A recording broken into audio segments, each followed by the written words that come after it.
அடியார்களே, அடியேனின் குடும்ப நண்பர் அண்ணன் பொன்னுரங்கம் புஷ்பவல்லி தம்பதியர்கள் ஐயா தாங்கள் இல்லத்திற்கு வந்து 5 தலை நாகமுள்ள பஞ்சலோக சிவலிங்கத்திற்கு சிவபூஜை செய்ய வேண்டும் என்று அன்புடன் அழைத்தார்கள்.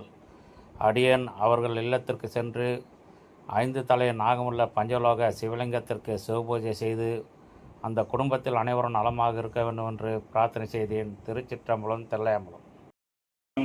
திருவாக்கும் தெய்கரமும் கைகோட்டும் செஞ்சொல் பெருவாக்கும் பீடும் பெருக்கும் உருவாக்கும் மாதலால் மானோரும் மானை முகத்தனை காதலால் கூப்பூர்தம் கை அம்மையே அப்பா உப்பிலாமணியே அன்பினில் விளைந்த ஆரமுதே பொய்மையே பெருக்கி பொழுதினை திருக்கும் பொருட்களை புலையனே எனக்கு செம்மையேயாய சோபதம் அளித்த செல்வமே சிவபெருமானே இம்மையே உன்னை திக்கென பிடித்தேன் இங்கே எழுந்து அருள்வது இனியே.